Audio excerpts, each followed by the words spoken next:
रहत काल ना आए, श्री गणेश जी बीच में ठाणे। ज्ञान के दाता जो कहलाए, अगल बगल बजरंग बली है। अंजनी माँ के लाल कहाँ, घंटा बजा चरण चूमत हैं। यात्री जो भी दर्श को आए, कठिन चढ़ैया है सारद की। ऊपर देखे जो दहलाए, कठिन चढ़ैया है सारद की।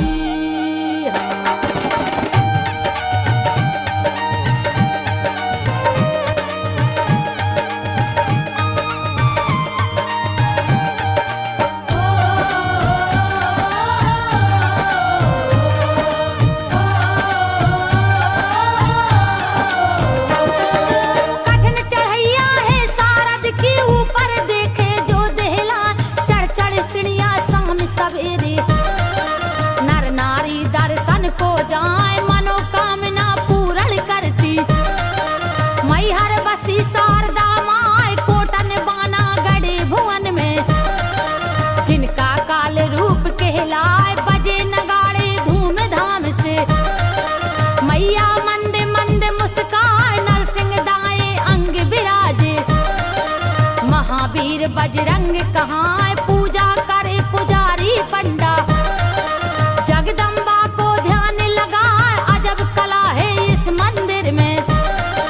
जहाँ पर बैठी शारद माँ, अजब कला है इस मंदिर में।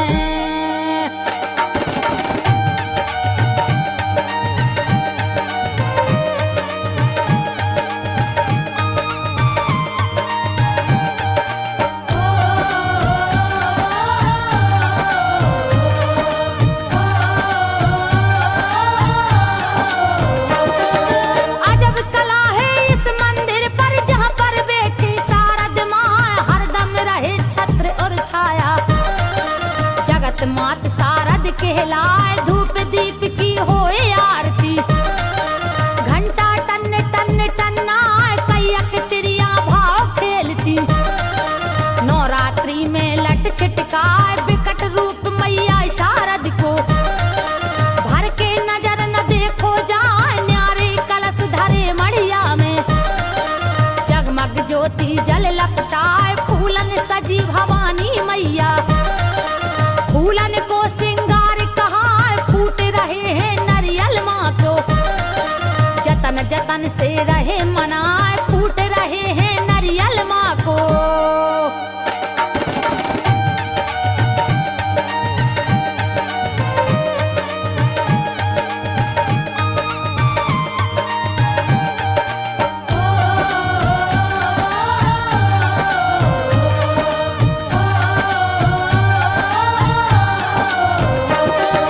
मैहर वाली शारदा माँ ने बिगड़े गए हैं काम बनाए। जब जब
कोई कहता विश्वास है ना, कोई हथियार सजावे अपना, कोई तलवार में घाट लगाए, कोई ठोक रहा छाती अपनी।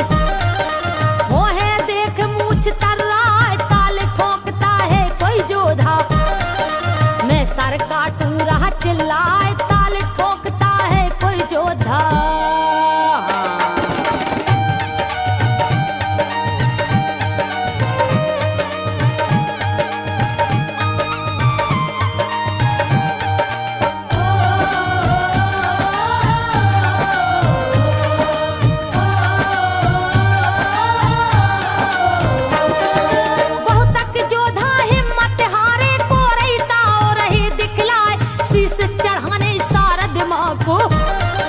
अपने लिए हथियार उठाए, धक धक छाती हो बे सबकी, एक दूजे से रहे बतियाए, कौन पड़े आल्हा की बातन। हमको तो विश्वास है ना, जिसकी मौत होए अटकारी, कोई सारद को शीश चढ़ाए, पीछे हट गए बड़े बड़े जोधा। हिम्मत आगे बढ़ती ना, तब मन मान गई आल्हा की, घोड़ा चढ़ा बना फरराय, कर स्नान रहो गंगा में, गड़ुआ भर जल रहो डराय, कर स्नान रहो गंगा में।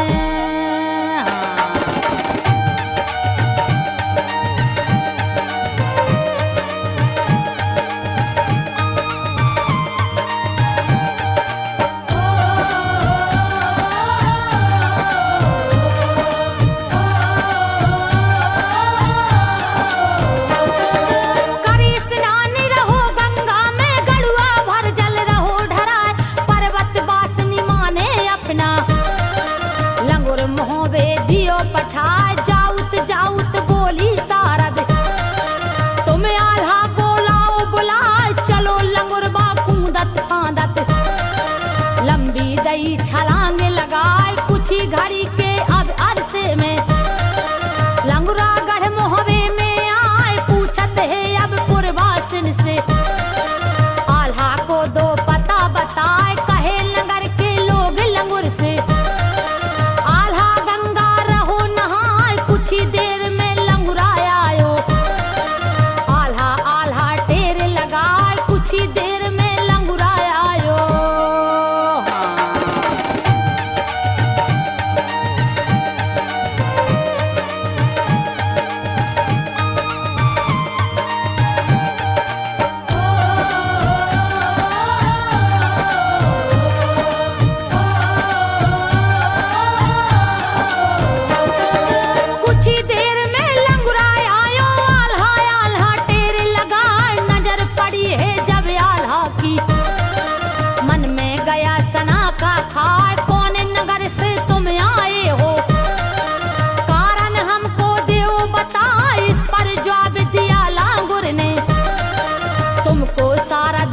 बुलाए चलो हमारे संग में आल्हा, अब काहे को देर लगा, इस पर जवाब दिया आल्हा ने, तुम जाओ हम पीछे आए, सफर खोर हम ले गंगा में, अब कुछ देर लगेगी ना, आगे आगे वीर लंगुरवा, पीछे आल्हा पहुंचो आए, आगे आगे वीर लंगुरवा।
ले ले वरदान मंगा, इच्छित वर मैं तुझको दूंगी।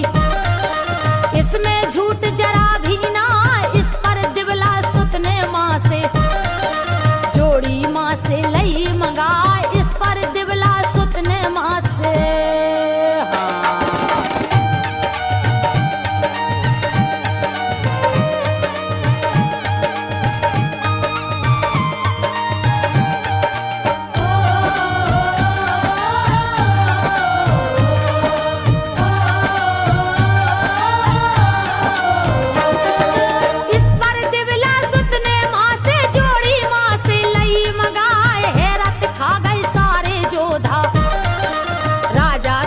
वीर घबराए, हंसी भवानी मैहर वाली, पर आल्हा को दिया गहाय, मनोकामना पूरन होगी।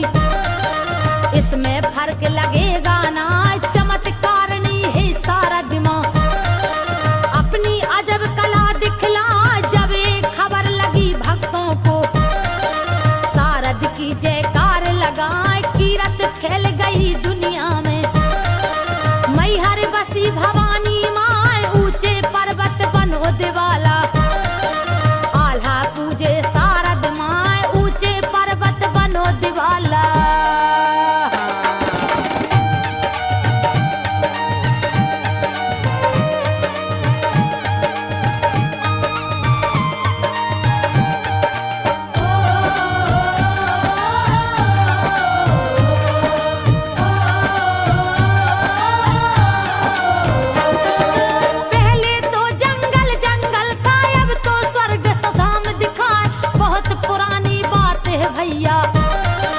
ऐसा ही सुनने में आए मात शारदा की ये महिमा, सुने आल्हा में रही सुनाए, मध्य प्रदेश जिला सतना में। मैहर प्यारा गांव कहा है, पंचायत आर कंडी में। पर्वत वह त्रिकूट सुहाए, राजा दुर्जन सिंह जुदेव का क्षेत्र, और यह राज कहा है, उन्हीं के राज का एक था ग्वाला। गौए रोज चराने जाए, जंगल में वह गाय चराता, जाए सवेरे सांझ को आए, जंगल में वह गाय चराता।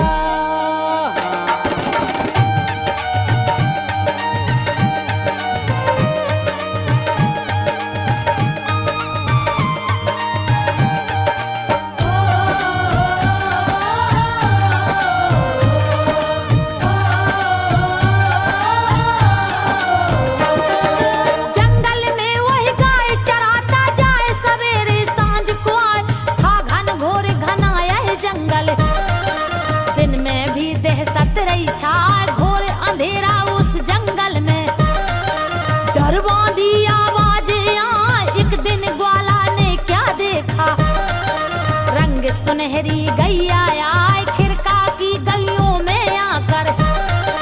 गाय सुनहरी भी मिल जाए, दिन भर चरती सांझ की बेरा, चलत समय गायब हो जाए, ग्वाला सोचे किसकी गैया, मैं फोकट में चराए, कल मैं इसके मालिक से अब चरवाई मांगूंगा जाए, कल मैं इसके मालिक से अब।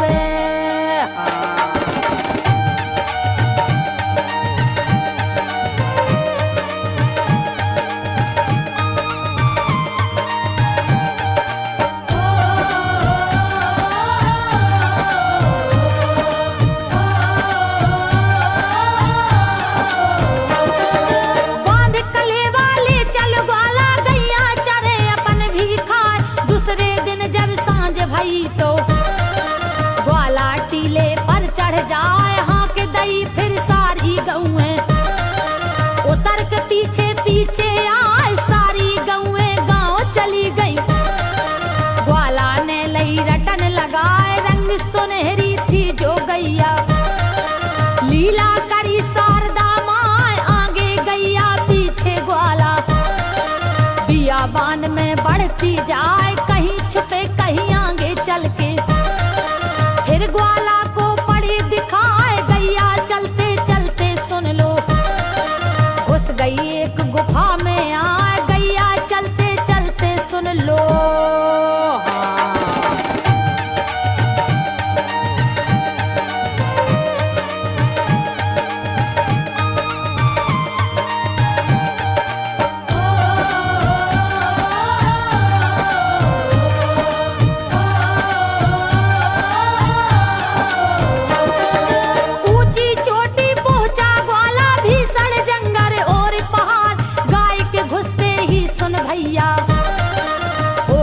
बंद गुफा के द्वार बैठ गया ग्वाला द्वारे पर। अपने मन में करे विचार डरवा दी आवाजें आती। लगने लगा वहां अंधियार कहता ग्वाला चाहे जितना करना पड़े मुझे इंतजार आज चराई लेकर जाऊं। बोलन लगे शेर होशियार ये सब माया थी सारद की जो सब जग की है रखवार कुछ ही देर के बाद खुला है। अब वह बंद गुफा का द्वार कुछ ही देर के बाद खुला है।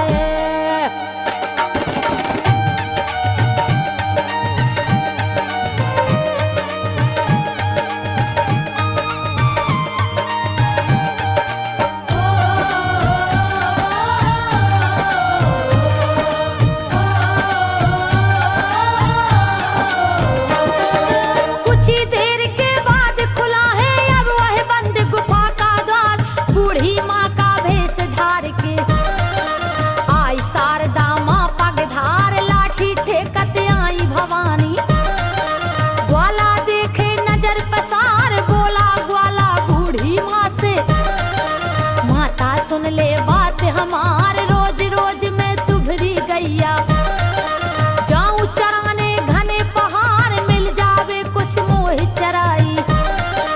उई मैं उपनो करूं गुजार नहीं तो पेट भरे या कैसे। बहुत देर से बैठा द्वार बोली सारद उस ग्वाला से। बेटा सुन ले बात हमार बोली सारद उस ग्वाला से।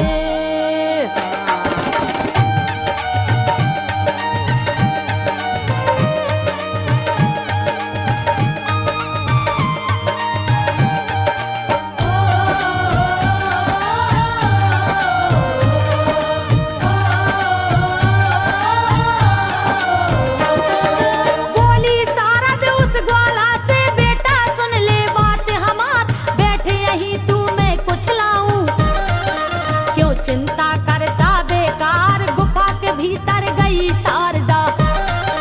जवालय सूपा में धार सूपा लेकर हाथ में आई। ग्वाला से कहे वचन उचार एले बेटा तेरी चराई। अब तू घर जा होई अवार बोली सारद फिर ग्वाला से। खतरा वाला ये पहाड़ अब मत आना कभी अकेले। सुन चित में धार इस पर जवाब दिया ग्वाला ने। जब ये खतरा जंगल आए इस पर जवाब दिया ग्वाला ने।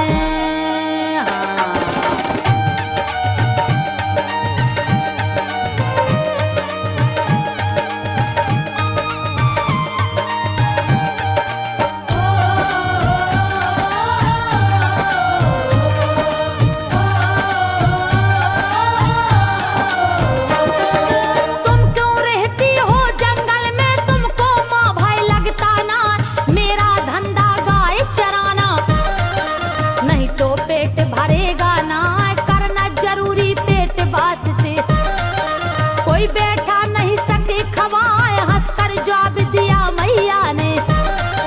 बेटा सुन ले कान लगाए जंगल पर्वत धाम है मेरे। चोटी ही स्थान कहाँ है अच्छा बेटे अब तू घर जा। समय रात का पहुँचाया अंतर ध्यान हुई बूढ़ी माँ। ग्वाला मन में हैरत खाए बांध पुटरिया जो की ग्वाला। रातों रात ही घर को आए बांध पुटरिया जो की ग्वाला।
पहुंचा जा वहीं मिली एक बूढ़ी माई, जिसने ये मुझे दिए गहाय। सुनकर बातें उस ग्वाला की राजा चकाचौंध हो जाए, सभा बंद करवा दी राजा।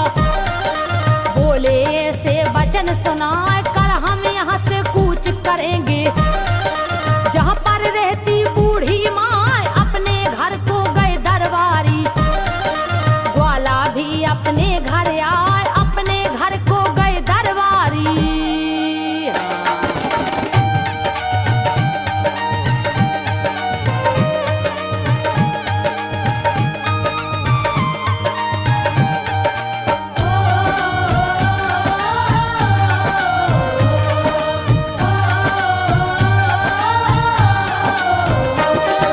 सोया रात पलंग पर राजा दुर्जन से घुर्राट लगा, बूढ़ी माँ की बातें सारी है सपनन में रही दिखाई। सारा दियाई है सपनन में, और राजा से कही सुनाए, आदि शक्ति में सारा दियाई। राजन तुमको रही बताए, मेरी मूरत है पहाड़ में, वहाँ पर मढ़िया दे बनवाए, मनोकामना पूरन होगी। प्रजा में दे प्रचार कराए, आने जाने का रास्ता भी जतन जतन से दे बनवाए। इतना कह के गायब हो गई पर्वत वासिनी शारद माँ, इतना कह के गायब हो गई।